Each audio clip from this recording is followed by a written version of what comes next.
ละครับแฟนเราเอาแต่ใจเฮ้เฮ้เฮ้เฮ้เฮ้เฮ้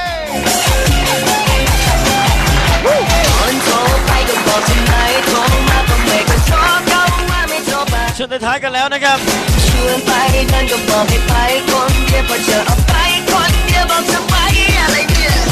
ซ้ายก็บอกให้ขวาก็บอกให้หน้าจะยังไงชวนกินปลาก็บอกให้ไปกินหมูก็บอกให้ไปกินหมูอย่าไป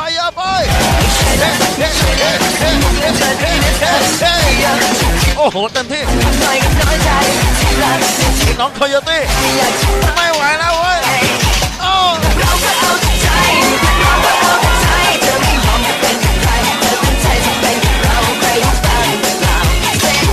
โห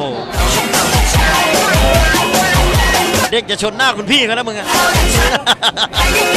ใจเย็นๆนี่มิน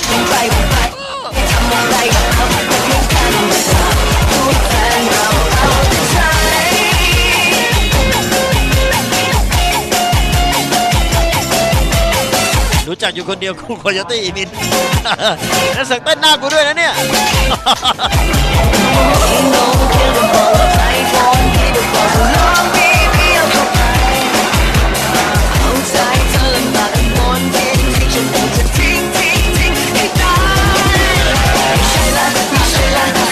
ท้าแล้วเต็มที่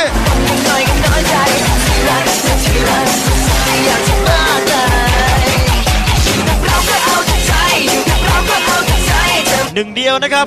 ที่รวมรถได้มากขนาดนี้นะครับไฮเวย์ซี่มอครับใจกลางเมืองนวนครครับ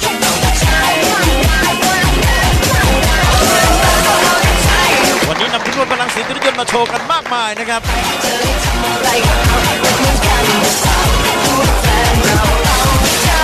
เดี๋ยวชมก่อนนะครับเดี๋ยวชมไม่ทั่วครับวันนี้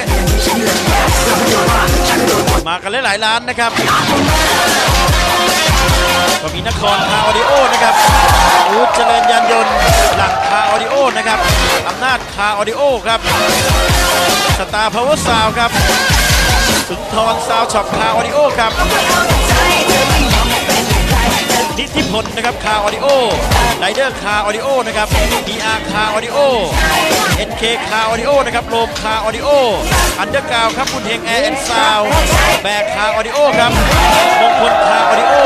เบนคาร์ออดิโอครับแม็กคาร์ออดิโอครับจะรับคาร์ออดิโอ